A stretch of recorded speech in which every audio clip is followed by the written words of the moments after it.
आप सभी का YouTube चैनल में स्वागत है। साथियों, आज के वीडियो में हम इम्पोर्टेंट करंट अफेयर जो कि assistant commandant CRP, BSF, ITBP, SSB के लिए काफ़ी महत्वपूर्ण है। इसके अलावा सभी एग्जाम में करंट अफेयर पूछे जाते हैं। ये पिछले 3-4 महीने के जो इम्पोर्टेंट टॉपिक है बने हैं, मैंने वहाँ से इकट्ठा किए हैं और यह आपके लिए काफ़ी महत्वपूर्ण है। जिन लोगों ने भी फार्म अप्लाई किया है, बहुत मेहनत करें। जो मेहनत करेगा उसका सिलेक्शन होगा। अच्छी खासी वैकेंसी है। लोकल प्रमोशन काफ़ी लेट हो चुका है और इसमें जल्दी से जल्दी प्रमोशन होने के चांसेस नहीं हैं। लेकिन आप अगर LDC एग्ज़ाम की तैयारी करते हैं तो एक अच्छा आपको ऑप्शन मिलता है। तो ज़्यादा बातें नहीं करते हुए चलते हैं। हालांकि मैंने इसके संबंध में पहले काफ़ी वीडियो बनाई थी, लेकिन अभी काफ़ी दिन से नहीं बनाई। कुछ मेरे से जानकार थे, उन्होंने बताया सर है तो मैं आपके पास डाटा है तो बना दीजिए। मेरे पास अभी मैंने एग्ज़ाम दिया था तो कुछ है कि डाटा पड़ा है करंट अफेयर का। मेरा भी अभी असिस्टेंट प्रोफेसर का एग्ज़ाम था उत्तर प्रदेश का, तो मैं उससे आपको जो चीज़ें है थी इम्पोर्टेंस मैंने नोट्स की, मैं आपको बता रहा हूँ यूट्यूब के माध्यम से, जो आपके लिए काफ़ी महत्वपूर्ण है। चलते हैं क्वेश्चन पे नंबर 1 पे। पहला राष्ट्रीय आंतरिक दिवस कब मनाया गया? यानी कि हमारे देश में पहला आंतरिक दिवस कब मनाया गया? 22 अगस्त, 23 अगस्त, 24 अगस्त, 25 अगस्त। तो 23 अगस्त को मनाया गया। यानी कि 23 अगस्त के दिन क्या हुआ था? चंद्रयान 3 जो सक्सेसफुल हुआ, चंद्रमा में उतरने की उपलब्धि में हम अब प्रथम यानी राष्ट्रीय आंतरिक दिवस के रूप में उसको मनाते हैं, जब प्रथम बार हमारा चंद्रयान 3 चंद्रमा की धरती पे उतरा। तो याद रखें 23 अगस्त को। प्रश्न नंबर 2, भौतिकी में नोबेल पुरस्कार 2024 किसको मिला?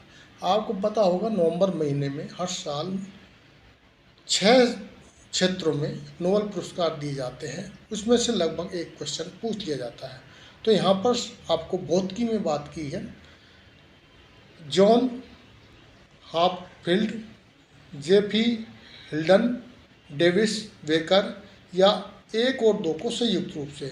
तो दोस्तों इसमें जो 1 और 2 है, जॉन काफील्ड्स और जेफी हिल्टन को संयुक्त रूप से दिया गया, यानी कि दोनों को संयुक्त रूप से दिया गया है भौतिकी का। तो इस चीज़ को भी आप याद रखें। प्रश्न नंबर 3 है, निम्न में से किस क्षेत्र में उत्कृष्ट योगदान के लिए शांति स्वरूप भटनागर पुरस्कार दिया जाता है? भारत का इसको नोबेल पुरस्कार माना जाता है। ये साहित्य में, विज्ञान में, कला में और मनोरंजन में। तो जिस प्रकार आपको पता है तो ये विज्ञान में दिया जाता है। प्रश्न नंबर 4, रासायनिक विज्ञान में नोबेल पुरस्कार 2024 किसको दिया गया है? रासायनिक विज्ञान में, पहले भौतिकी में बात हुई थी, डेविड बेकर को, डेमिस हसाविस को, जॉन जम्पर को, उपरोक्त सभी को संयुक्त रूप से? तो इसका जो सही आंसर है डेविड बेकर्स, डेमिस हसाविन और जॉन जम्पर, यानी कि तीनों को किसका नोबेल पुरस्कार दिया गया? रसायन में 3 लोगों को दिया गया है। तो आप ये भी याद रखें भौतिकी में 2, रसायन में 3 जो संयुक्त रूप से हैं उनको दिया गया है। प्रश्न नंबर 5, राष्ट्रीय विज्ञान पुरस्कार 2024 के विज्ञान रत्न पुरस्कार विजेता कौन है? यानी कि जिस प्रकार नोबेल पुरस्कार उसी प्रकार राष्ट्रीय विज्ञान पुरस्कार भारत में भी दिया जाता है। तो विज्ञान रत्न पुरस्कार किसको? जी पद्मनाभन को, अन्नपूर्णा सुब्रमण्यम को, जयंत भालचंद्र उदागर को, नवा कुमार मंडल को? तो इसके जो सही आंसर है, इसका सही आंसर है जी पद्मनाभन को दिया गया है विज्ञान का रत्न।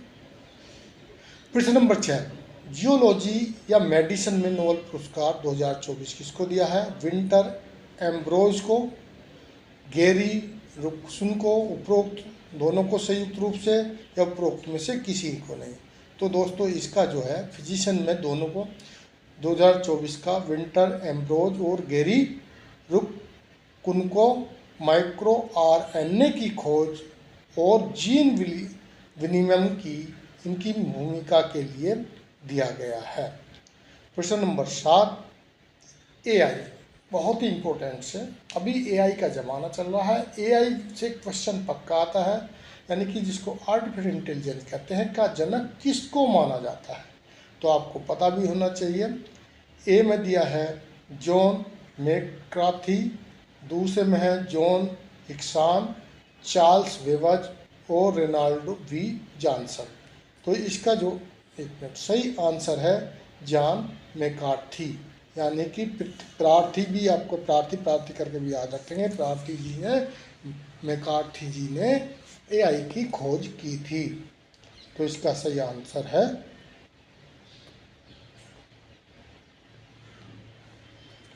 ए। प्रश्न नंबर 8, भारत की पहली एआई आर्टिफिशियल इंटेलिजेंस यूनिवर्सिटी कहाँ पर बनाई जाएगी? तो दोस्तों आसाम, दिल्ली, महाराष्ट्र, कर्नाटक। तो इसका सही आंसर जो होगा ये महाराष्ट्र में बनाई जा रही है। कहाँ पे? महाराष्ट्र में। प्रश्न number 9, AI intelligence artificial intelligence सम्मेलन 2026 कहाँ होना प्रस्तावित है? अभी तक 2 हो चुके हैं, तीसरा है।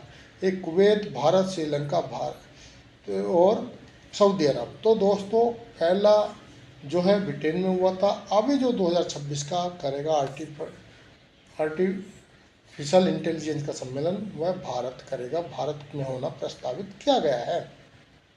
प्रश्न नंबर 10, मस्तिष्क जागरूकता सप्ताह यानी जिसको बोलते हैं ब्रेन अवेयरनेस वीक कब मनाया जाता है? 10 से 16 मार्च को, 3 से 10 मार्च को, 8 से 24 मार्च को, 24 से 30 मार्च को। तो 10 से 16 जो है मार्च को यह हफ्ता मनाया जाता है हर साल। प्रश्न नंबर 11 है, वर्ष 2025 में गगनयान मिशन में अंतरिक्ष यात्रियों को भेजने से पहले किस रोबोट को अंतरिक्ष, यानी कि जिस प्रकार पता है भारत ने भी एक गगनयान मिशन किया है जिसमें 3 जो है अंतरिक्ष यात्रियों को भेजा जाएगा, लेकिन उससे पहले एक रोबोट्स को भेजा जा रहा है। उसका क्या नाम है? व्योममित्र, श्याममित्र, न्यायमित्र, न्यासा। तो उसका नाम है व्योममित्र, यानी नंबर 1 वाला जो राइट आंसर है वो बिल्कुल, यानी कि व्योममित्र पूछा जा सकता किससे संबंधित है? अंतरिक्ष में भेजे जाने वाला रोबोट से संबंधित है। प्रश्न नंबर 12, भारत में एआई और एमएल के लिए नंबर 1 संस्था कौन सी है? एआई मतलब आर्टिफिशियल इंटेलिजेंस और मशीन लैंग्वेज के लिए जो सबसे अच्छी संस्था है IIT Mumbai, IIT Kanpur, IIT Madras, IIT Bangalore. तो इस मामले में सबसे नंबर पर आईआईटी मद्रास है। और मद्रास ने जो है एक हाइपर लूप ट्रेन का भी आविष्कार किया है। इसके भी क्वेश्चन पूछा जा सकता है।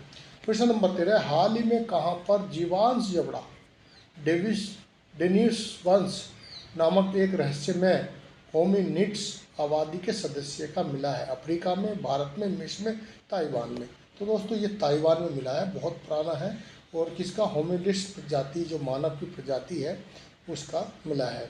प्रश्न number 14, 3D printer train station किस देश में बनाया जा रहा है? यानी कि जिस प्रकार 3D प्रिंट आपने देखा होगा उस प्रकार का स्टेशन कहाँ पर बनाया? चीन, भारत, जापान, ब्राज़ील। तो यह जापान में बनाया जा रहा है। टेक्नोलॉजी में जापान काफ़ी आगे है। प्रश्न नंबर 15 है, गगनयान मिशन के लिए किन भारतीयों को अंतरिक्ष में भेजने के लिए चुना गया है? यानी कि जो भारत ने अंतरिक्ष गगनयान किया है उसको किसको? प्रशांत बालकृष्ण नायर, अजीत कृष्णन, शुभांशु शुक्ला, ये तीनों को ही चुना गया है अंतरिक्ष में जाने के लिए। तो इनका भी नाम याद रखना है, बहुत ही महत्वपूर्ण है। प्रश्न नंबर 16, पहला राष्ट्रीय जीव विज्ञान डेटा भंडार कहाँ स्थापित किया गया? यानी कि कुछ हमारा भारत में राष्ट्रीय जीवों के डीएनए एकत्रित करके उनको भंडार किया जा रहा ताकि बाद में उस तरह के जीवों की उत्पत्ति की जाती है। दिल्ली, फरीदाबाद, बंगलौर, भोपाल। तो यह कहाँ पर? फरीदाबाद में किया जा रहा है या बनाया गया है। प्रश्न नंबर 17, हाल ही में शोधकर्ताओं ने फोटो असिस्टेड सेल्फ चार्जेबल ऊर्जा भंडार उपकरण विकसित किया है। यह किसके माध्यम से चार्ज करेगा? प्रकाश और वायुमंडलीय ऑक्सीजन के, वाष्प और वायुमंडलीय ऑक्सीजन के प्रकाश और वायुमंडलीय ओजोन के प्रकाश और वायुमंडलीय वाष्पीकरण। तो यह नंबर 1 पर जो दिया गया है, यानी कि प्रकाश और वायुमंडलीय ऑक्सीजन के जो है यह क्या करेगा, चार्ज करेगा बैटरी। प्रश्न नंबर 18, अंतर्राष्ट्रीय आंतरिक स्टेशन ISS में किस को वापसी लाया गया। यानी कि आपने पता होगा अमेरिका का जो ISS आंतरिक स्टेशन है उसमें 2 यात्री जो फंस गए थे, उनको बुच बिलमोर, सुनीता विलियम, दोनों को। तो इसमें सही सा आंसर दोनों आ जाएगा, यानी कि दोनों को वापसी लाया गया है। तो इसमें किसकी कंपनी द्वारा लाया गया है, तो ये भी याद रखें, और किस यांत्रिक वाहन के द्वारा लाया गया है ये भी आप एक बार देख लें। तो भारतीय आंतरिक स्टेशन की स्थापना का लक्ष्य अब